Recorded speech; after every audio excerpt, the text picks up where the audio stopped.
Can you see the presentation, Dominic? Come again?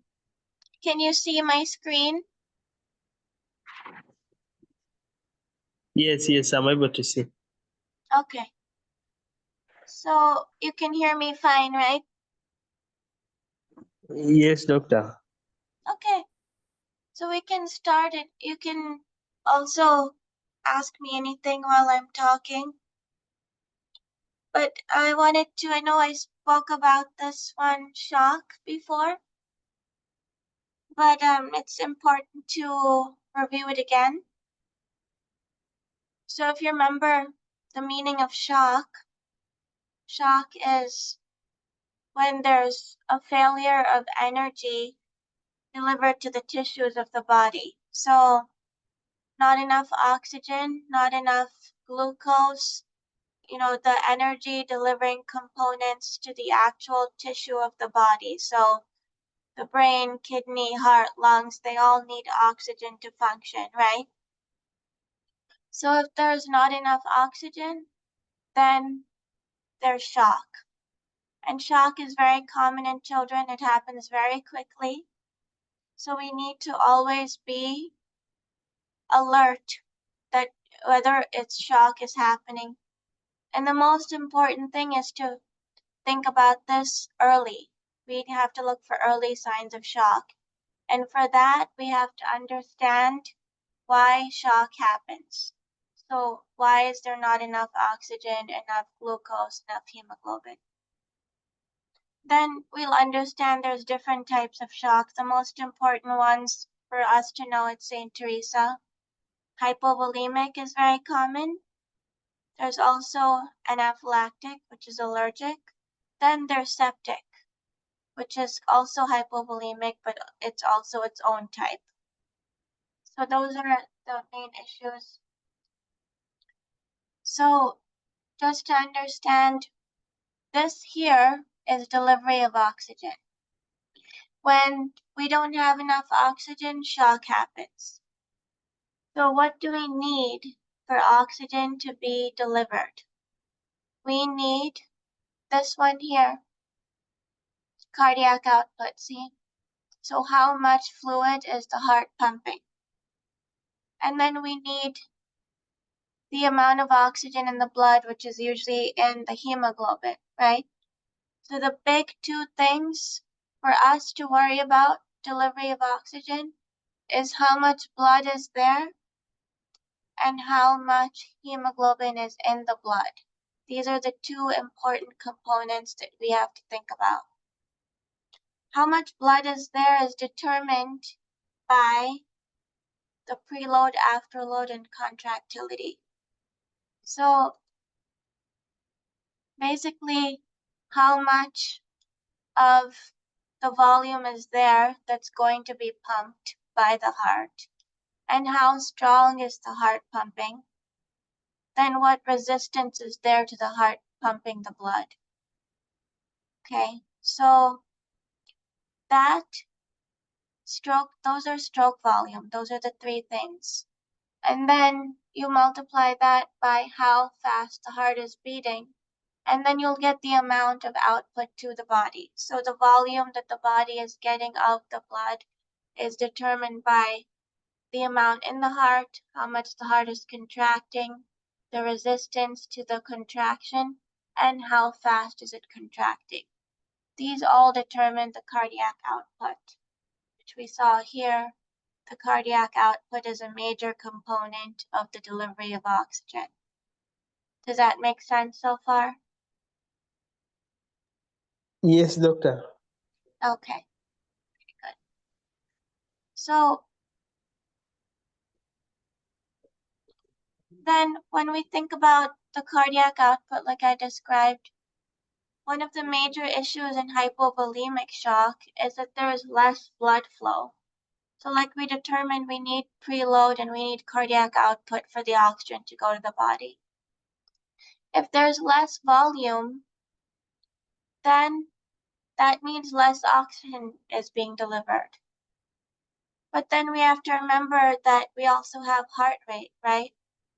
So in essence, going back to this picture, we have our cardiac output is the amount of blood, we have our hemoglobin. If any of these is decreased, if there's less of this volume, or if there's less of this hemoglobin, and we still need to get the oxygen to the body is first going to try to compensate. That's called shock that's being compensated. So this heart rate will increase, okay? The blood pressure will be the same, will be normal, but the heart rate will increase. That's an early sign of shock, compensated shock, because you're still getting oxygen delivery to the body. Because any one of these is down, hemoglobin's down, preload is down, the heart rate will go up. So if one goes down, the other goes up, so the delivery of the oxygen can stay the same. And that is compensated shock. Okay? So blood pressure will be still fine. It will still be the same in compensated shock. So the blood pressure, because it's determined by cardiac output, the amount of blood, and the resistance of the blood vessels, which is called systemic vascular resistance. That's blood pressure. It's a very important vital sign that we need. If the blood pressure is the same, that means the body's compensating.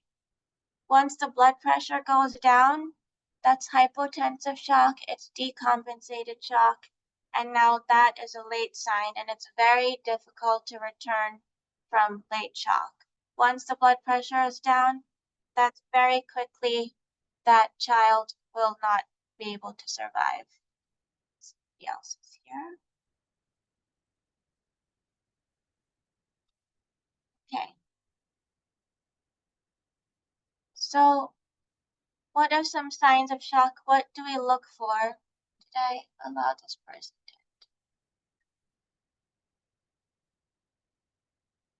Okay, somebody else is joining.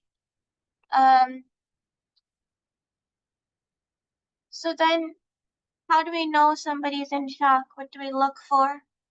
We have to look for these vital signs, and we have to look at the child.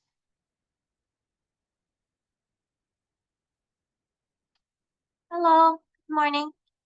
So we're talking about shock. So the signs of shock, we have to look at the vital signs, right? So we're looking at the heart rate is an early sign because that is the first thing to increase.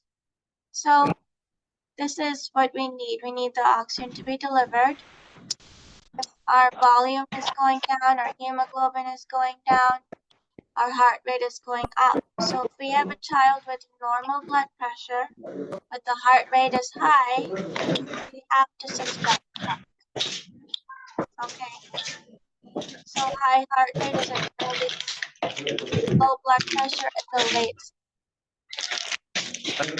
Yes, hi. I'm okay.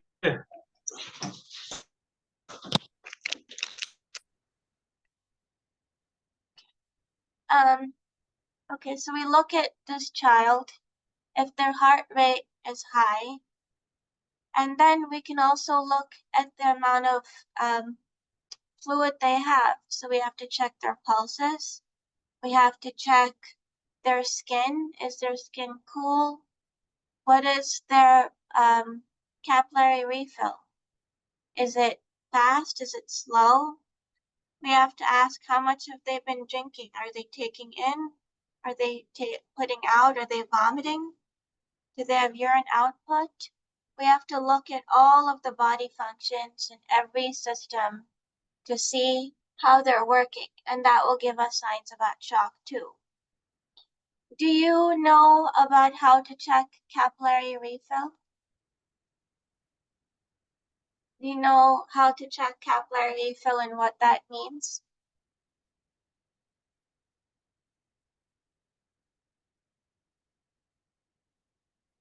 So when we look at the capillary refill, let me just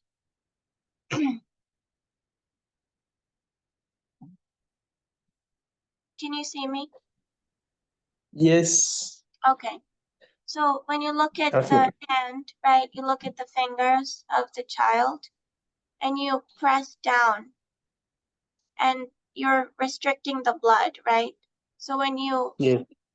remove and see how fast does it take for the blood to return back. So that's checking the capillary refill. Do you know how fast it should take that you know it's a normal refill?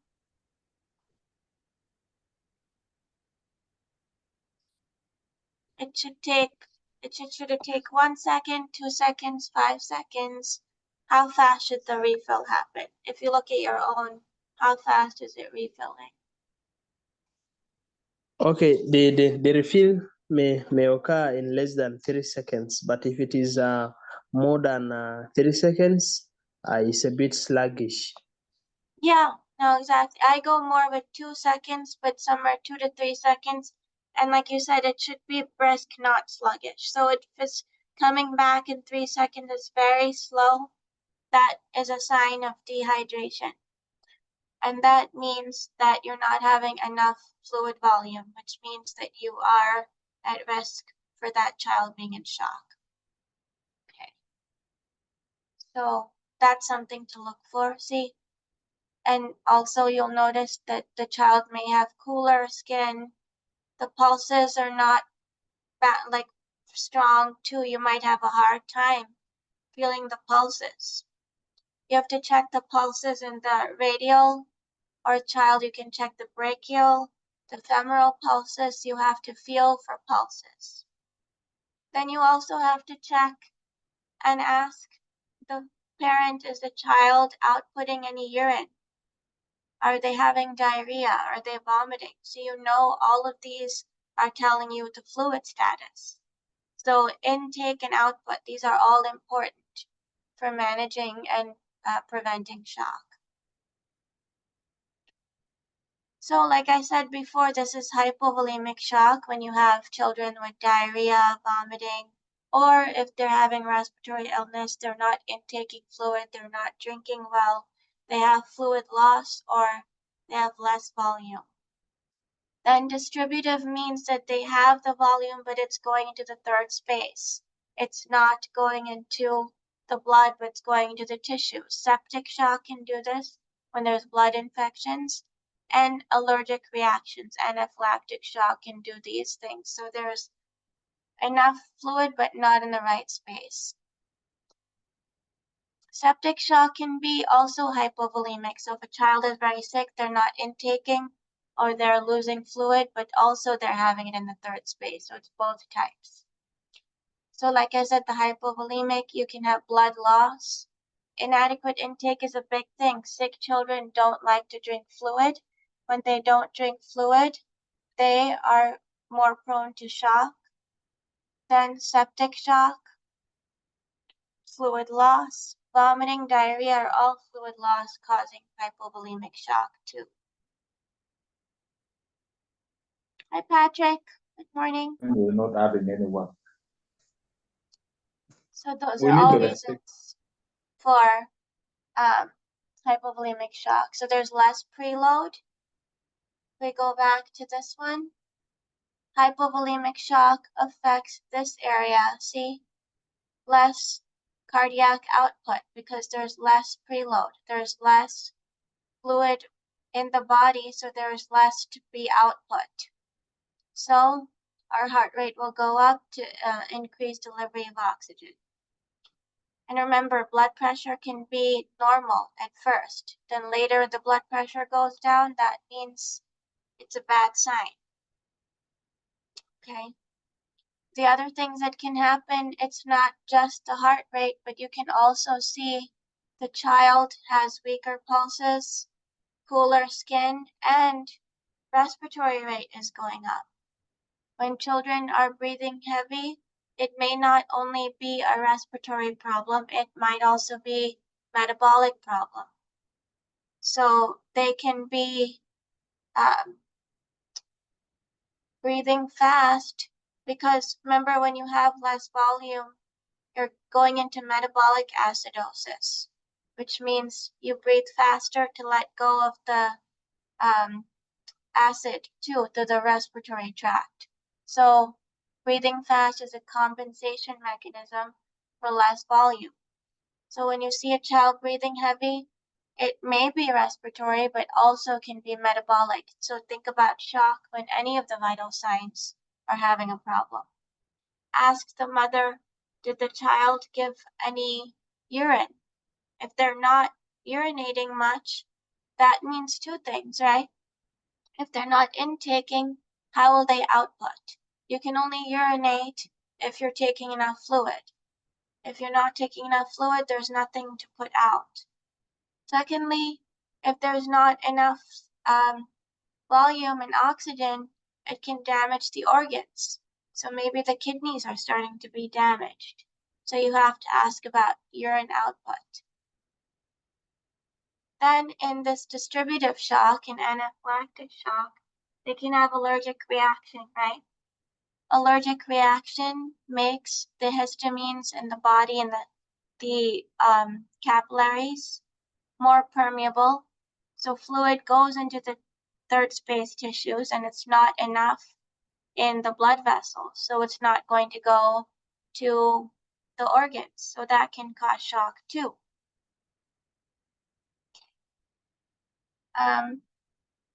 Do you know any major allergens there that you see in the hospital, and any children are coming with allergic reactions? I think snake bites do this, right? Pretty sure that snake bites do this too. Then, like I said, in septic shock, it can be both. So if a child is very sick, they're not drinking enough fluid, so it's hypovolemic shock. But also, the toxin in a bacteria can also dilate the blood vessels, make it more permeable, so the fluid that is there will go into the third space too, into the tissues and not to the major organs. So there's two problems with septic shock. The other thing to keep in mind with septic shock is that sometimes you don't feel that cool skin, how we talked about. Sometimes in septic shock, the opposite happens, where it's flushed skin, it's warm, because the toxin is doing this. This is a toxin reaction. The pulses are bounding, the skin is flushed and warm.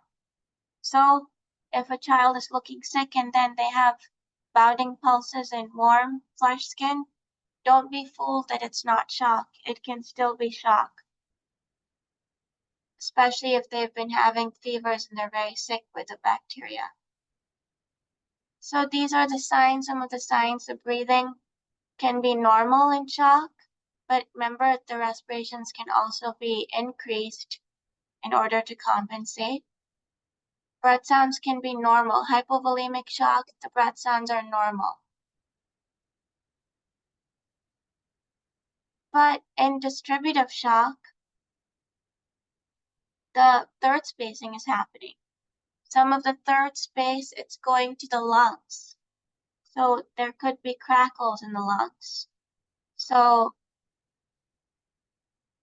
hello, Jean-Claude, morning. So remember, the breathing can be normal or increased, and the breath sounds can be normal or crackles when it's third spacing, because some of the third space goes into the lungs. The blood pressure is normal when it's compensated shock, and it's low if it's decompensated. Heart rate is increased for sure, because that's the first sign of compensation. The pulses can be weak or they can be bounding if it's septic shock. The skin is pale and the capillary refill is delayed in hypovolemic, but in distributive shock, it can be either one. And remember, the urine output is decreased. The temperature can be high or low.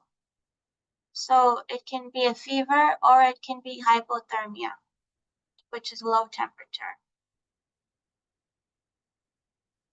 So the other thing I want to mention too, very important, is this dehydration. We have to look for early signs of dehydration. Like I said, hypovolemic shock is one of the major problems and causes of shock, especially in children that are sick. They're not drinking enough or they're losing fluid and diarrhea.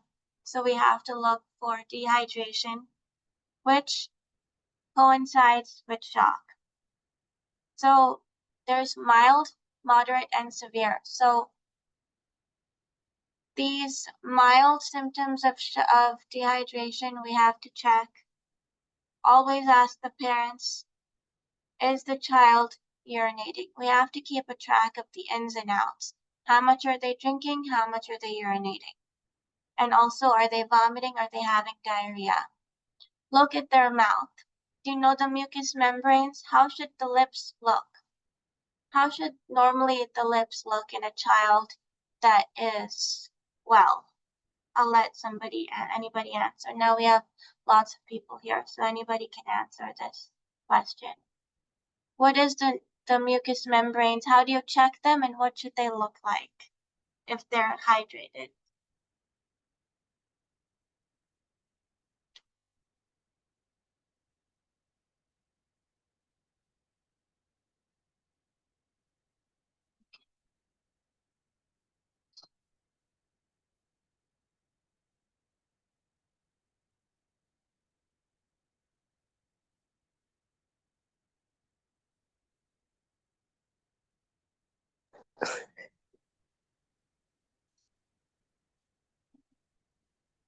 Patrick, to be saying something?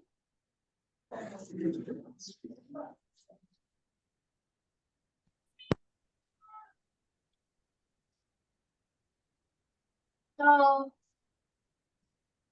it should be, the mucous membrane should be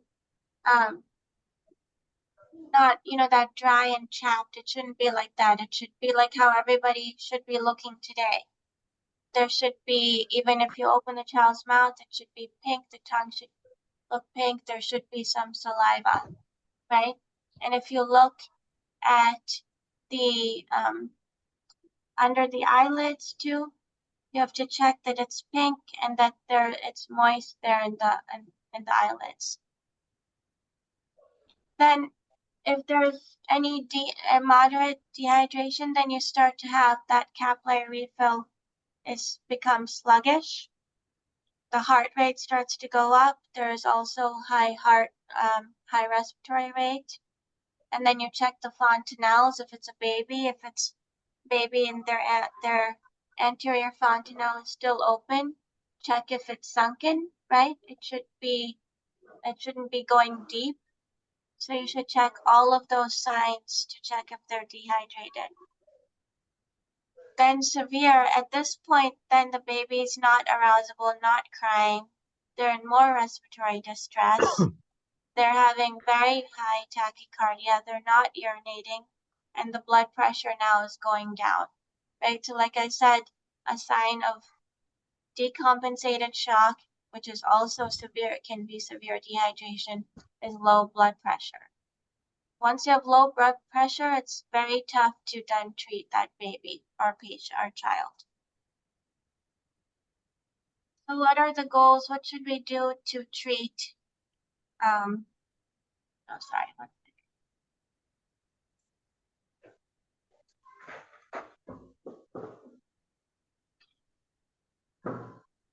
So what should we do to treat shock? We have to get the oxygen back to them that they're not getting, right? So what's the main thing? We have to give them back that fluid if they're not getting it. We have to also treat the fever because remember, fevers increase metabolism and pain increases metabolism. We don't have the fluid to meet those metabolic needs. So we have to treat the fever and the pain, reduce those needs. You check the blood sugar, give the glucose if you need it. If they're anemic, give that too. Give the volume. So we have to give back everything that's missing. That's okay, Zambako. Just for everybody who's late, don't worry because this whole thing is being recorded, so I'll share the recording too, and you can ask questions after that. Okay. So if there becomes a respiratory problem, you can give oxygen to the mask. If there's hemoglobin is low, and get those blood type and give the hemoglobin, give the oxygen. And should we wait for the hemoglobin to know if they're anemic to give the fluids, or should we give the fluid? What do you think?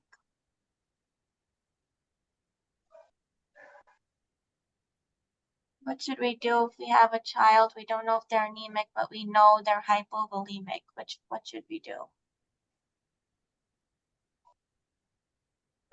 You come again? I didn't hear you. Yeah, I didn't get the question very well. Oh, is Dominic, you raised your hand? Yes. Yes, Dominic. Okay, thank you so much. In my opinion, I think if the child is severely dehydrated and we have not ascertained the hemoglobin level, we should also check if the child is malnourished or not malnourished. But if the child is not malnourished,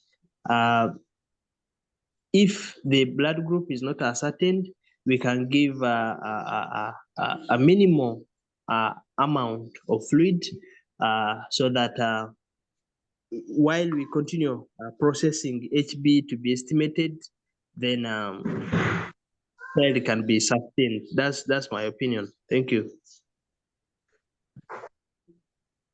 Yes, I agree with you, Dominic. That's perfect. While we are waiting to assess the hemoglobin, and if the child is not malnourished, you should at least give the 5 to 10 milliliters per kilogram. If we know that the hemoglobin is okay, we can give the full 20 milliliters or cc per kilogram, and we can be aggressive. If we're waiting and we're not sure, we can be less aggressive, but we should not wait for the fluid, because remember, this chart here shows our goal is this one, delivery of oxygen. If we have less volume, we have to give back the volume to deliver the oxygen. So even if this hemoglobin is low, we can at least treat this portion. If this is low and this is low, we have no oxygen delivery and the child will die. If we have this one's low, we can give this at least to compensate for this part, which is the delivery. So that's right. While you're waiting, you can still give it. Okay. We'll give the lactated drinkers, the saline, and give the this one, the plasma or the blood cells. Once you find out if they need blood, you give the blood, which also has some fluid. Reduce their demand for oxygen. So if they have fever or pain and they're increasing their demand, reduce the fever, give them ibuprofen, acetaminophen, put cool cloths on them, reduce their fever to reduce the demand, reduce the pain. Okay. The only thing we can do now, I don't know in the future we'll have more ability, but at least the glucose, the anemia, these are the things we can correct. And then we treat the volume. If we know for sure that their hemoglobin is okay, they're not malnourished, you give 20 milliliters per kg quickly over 5 to 20 minutes and reassess them, see if they need more, and quickly give it 3 times. Make sure you're not giving it so fast that their breathing is becoming bad, but if they're stable and they're improving, give it at least 3 times. Then if you think they have infection, you can give antibiotics for sepsis. So fluid, antibiotics, blood, treat pain, treat fevers. Then if you think it's an allergic reaction where they're swelling up, they're having hives, they're having breathing problems, you also give 10 to 20 And you also can give steroids. So if you have prednisone, hydrocortisone, that's if they're having allergic reaction, you have to give steroids too. If you also have wheezing, you can give them salbutamol. You can give antihistamine, steroids. That's all what you give for anaphylaxis. Okay. And how do you tell if they're improving? So the problems they're having start to resolve.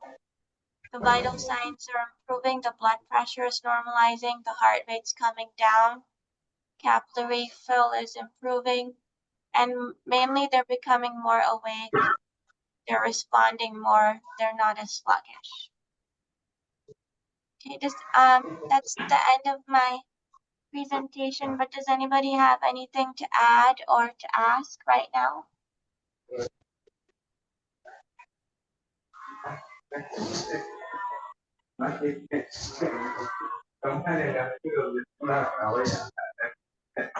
And this is an important topic, so we can do this topic again in another few months. I can do this topic again because I spoke about it once last year, but we can do this topic again because it's important. But I'll send you the video so you can review it. I also have an article that explains all of this. So I'll send it on here on the WhatsApp, this video and this article, okay? And then for next time topic, we don't have a date yet, but next time we do this, should we do 4 p.m. or 4:30 p.m. next time? Sorry? Next time we meet, should we do 4 p.m. or 4:30 p.m.? So, I don't know. I'd like to apologize for what happened to me with Zambako today. We were very busy. Emergency room. Philip has Oh, gone for leave. Then sorry for today. I think that 4 is okay, to my opinion. yeah, that's fine. Okay, so I'll give you a date next time, but anybody have a topic that they want to do next time? Zambako, You can a tell topic me for on the next time. WhatsApp too, but Okay. I can give topic ideas on the WhatsApp group and then I'll give you a date next time. But just look out for this this video recording and the article, okay? Yeah. Okay, nice to see you all. Yeah. Thank you for our lecture. Yeah, you're welcome. Have a good Okay. day. Likewise. Bye-bye. Yeah.